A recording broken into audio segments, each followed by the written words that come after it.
Batismo com o Espírito Santo. A palavra batismo, no grego baptisma, significa mergulho, página 89. Ser batizado no Espírito Santo significa ser imbuído ou permeado pelo Espírito Santo, isto é, mergulhado no Espírito. Tudo isso denota revestimento de poder. A primeira referência bíblica onde consta que alguém foi batizado com o Espírito Santo é encontrado no capítulo 2 de Atos, em cumprimento à profecia do profeta Joel sobre o derramamento do Espírito nos últimos dias. Joel 2, 28 e 29. Nenhuma pessoa, seja teólogo ou não, pode explicar qualquer coisa sobre o batismo com o Espírito Santo se ainda não explicar aquilo que eu falei desde o início. Aqui é subsídio. Aqui é subsídio. Conhecimento você tem com experiência.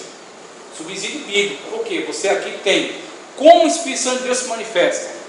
O que a Bíblia fala da manifestação do Espírito Santo de Deus? O que a Bíblia diz que o Espírito Santo de Deus não faz?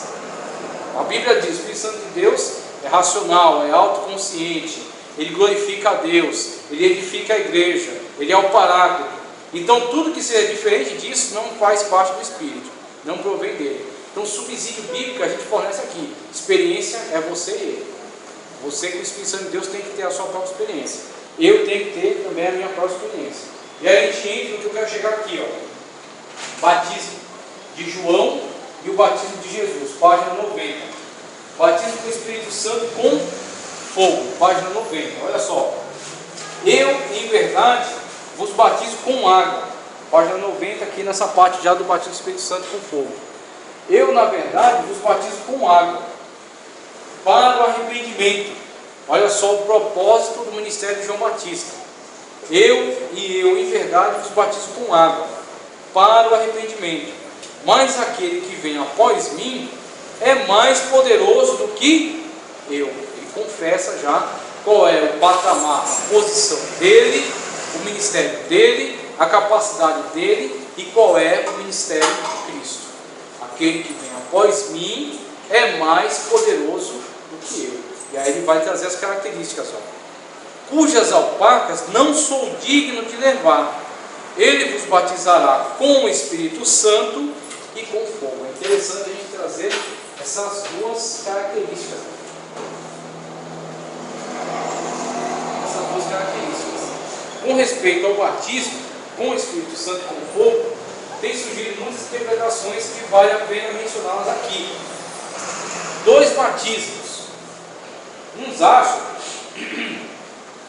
que aqui temos dois batismos, um do Espírito Santo e outro do fogo, e que este último fala de juízo, provavelmente até o do inferno, assim interpretado no Orígenes e outros pais da igreja primitiva.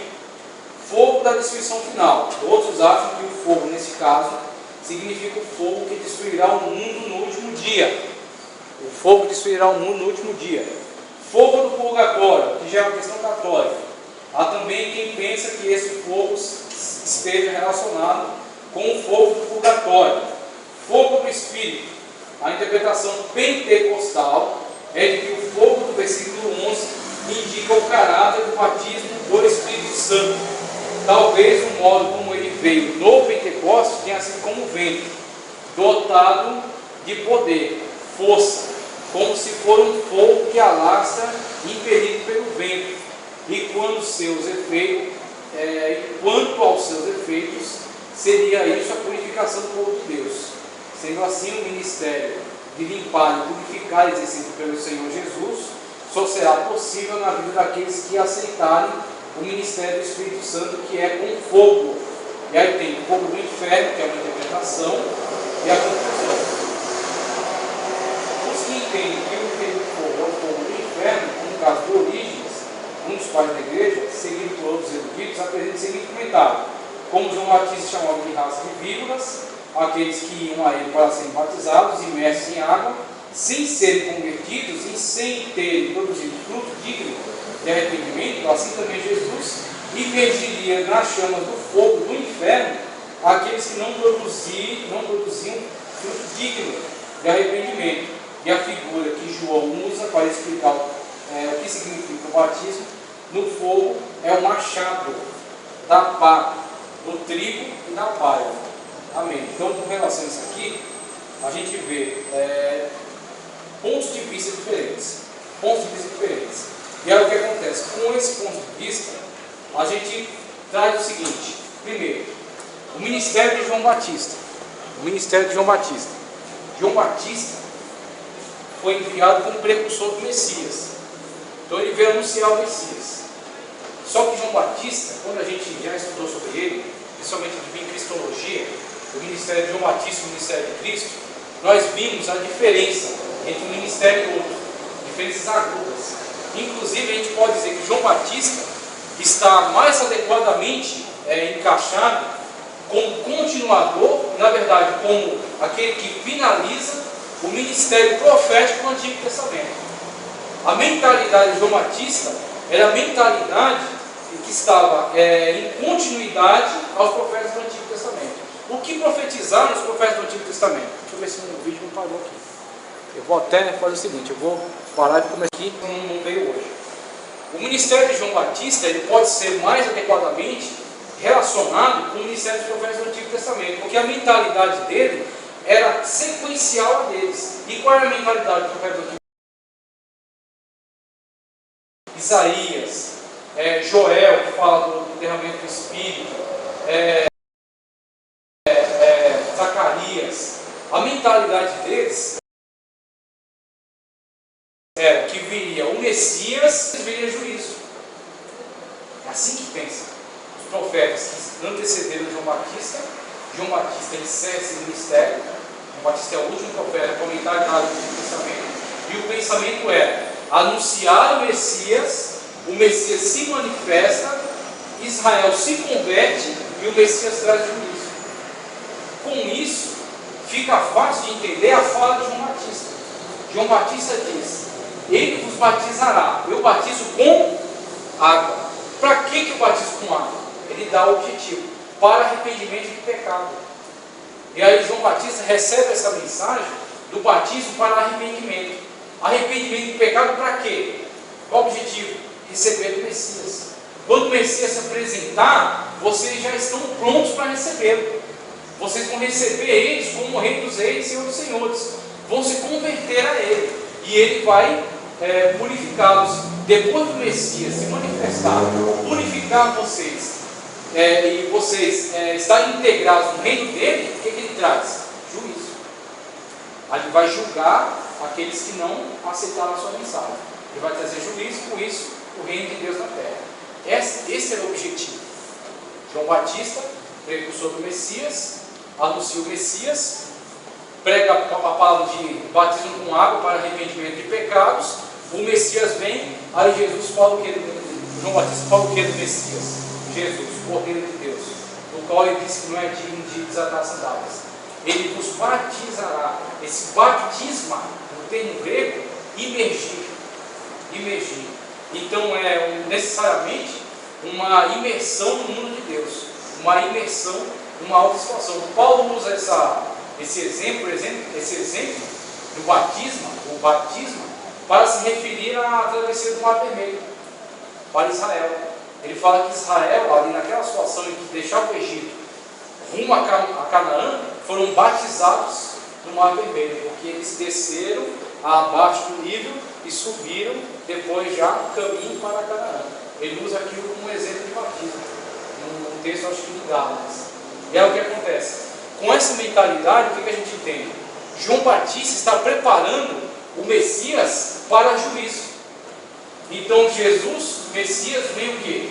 Para trazer o Espírito Santo para aqueles que estão arrependidos e são batizados na água, e vem trazer fogo. Aí em seguida desse fogo que ele fala, o machado está posto à raiz das árvores. Toda árvore má corta, e lança no fogo, e ajunta o trigo no celeiro, e queima a palha no fogo que nunca se apagará.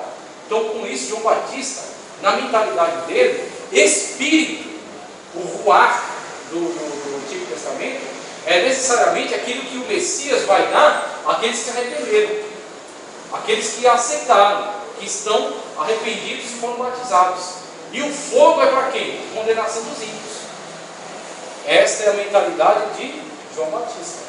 Esse é o como João Batista via a situação. Aí eu pergunto para você, o ponto de vista de João Batista prevaleceu? Não prevaleceu. Como é que vocês podem me provar isso? Aquela passagem do Evangelho, sequência a isso aqui, quando João Batista pregando, continuando o ministério, ele é preso. Exatamente. Quando ele é preso, Lucas narra uma festa, um banquete que teve, comemoração do aniversário de Herodes.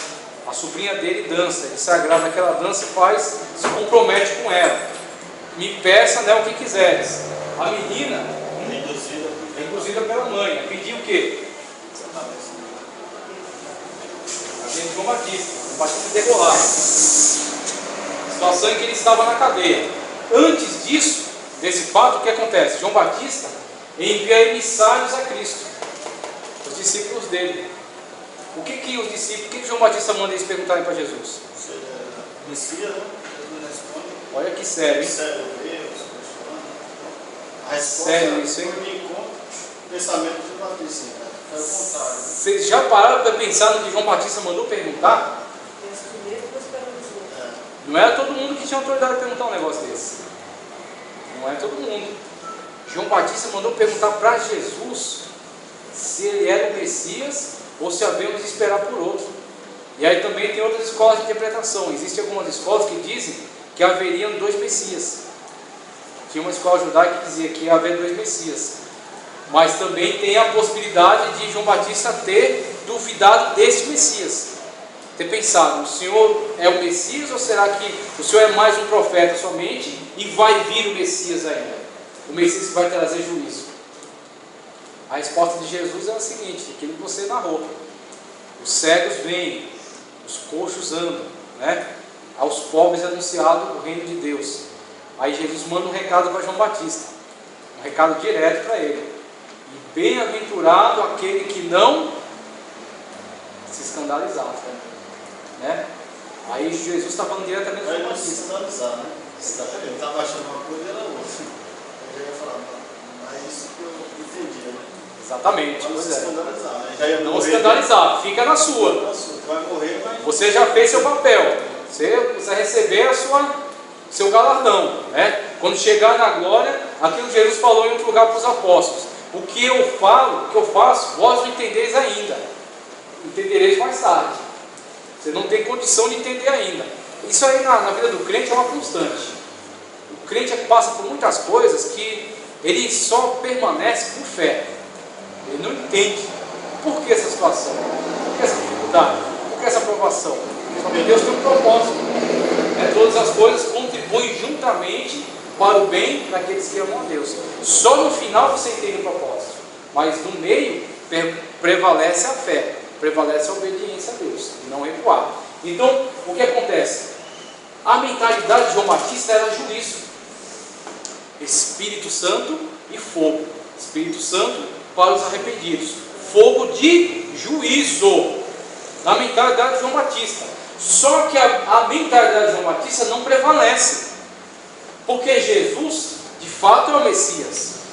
Só que o Messias, conforme Daniel profetizou, será rejeitado. Não vai haver 2 Messias, é um Messias só.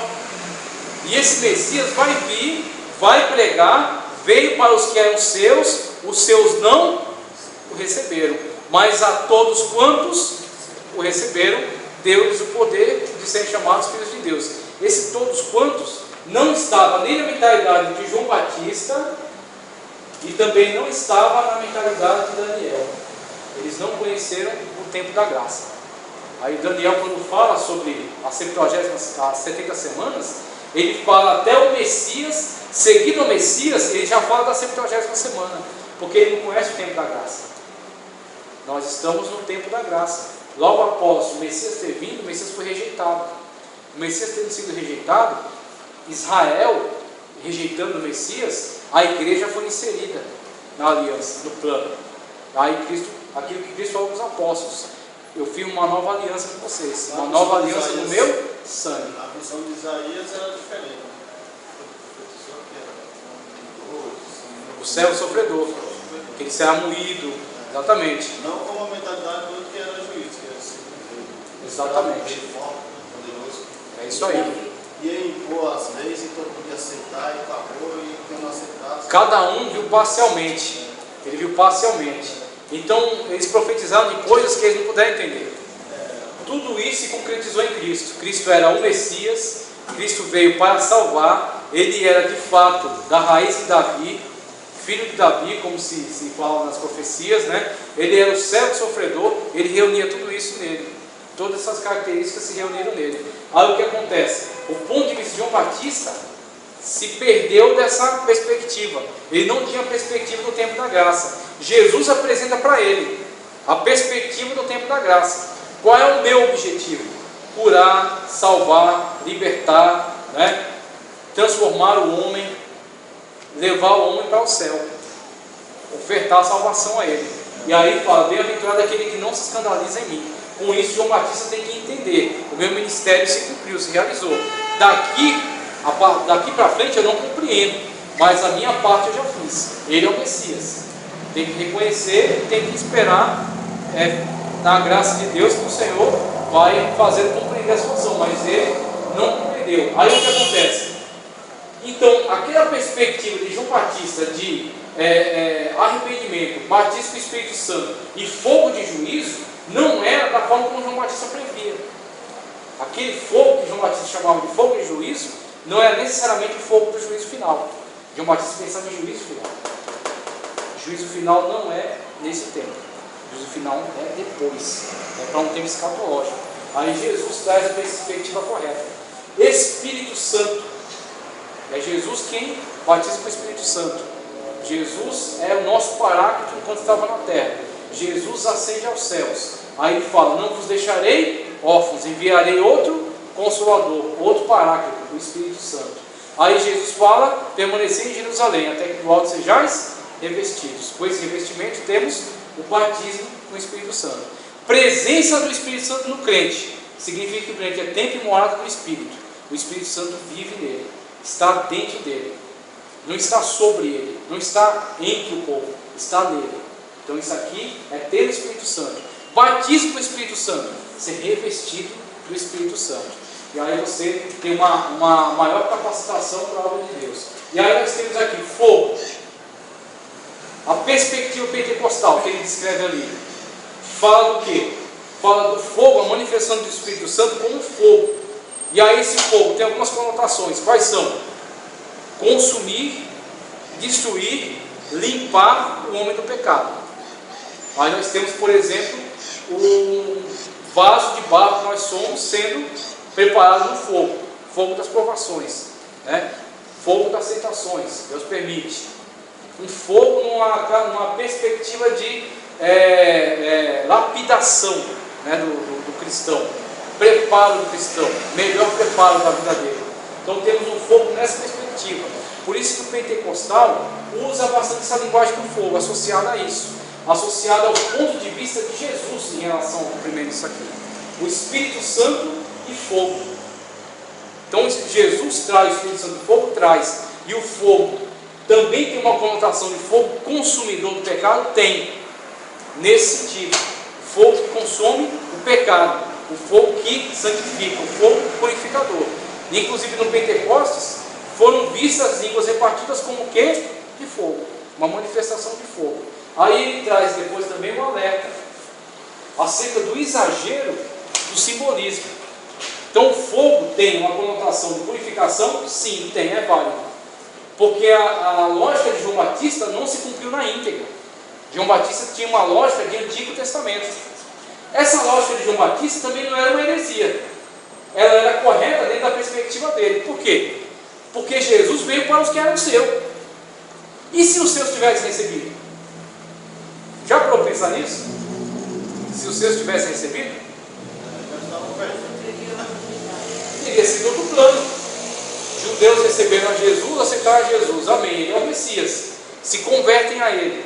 Aí os judeus são purificados, os judeus vão ser comissionados para cumprir a missão que até hoje eles não conseguiram cumprir, que é ser um referencial de Deus para o mundo. Os judeus e os seus missionários, que iam estar sendo enviados por todo mundo, o Espírito Santo ia vir sobre eles, e a gente ia ter um monte de pastor judeu por aí, pregando. Só que o tempo o tempo escatológico com certeza seria muito resumido, seria muito menor. Os judeus teriam recebido Jesus, iam ser os missionários, iam pregar o evangelho pela terra, com pouco tempo que o evangelho fosse anunciado por todo mundo, não aceitou, juízo. Aí a visão de João Batista já está correta. Ele vai trazer o Espírito Santo vai vir sobre os judeus vão pregar pela terra, quem não aceitar, juízo, fogo de juízo. Aí a pregação de João Batista se cumpre na íntegra. O machado está na raiz das árvores. Que aí João Batista trazia a mensagem. O que é o machado na raiz das árvores? Se a árvore não prestar, já está para ser derrubada. O machado já está aqui. Na raiz. Porque a acusação principal dele é contra aquele que chamava de víboras, os fariseus, né, dissimulados, que faziam de conta que estavam nada, mas quando vacilava, mordia, né, atacava.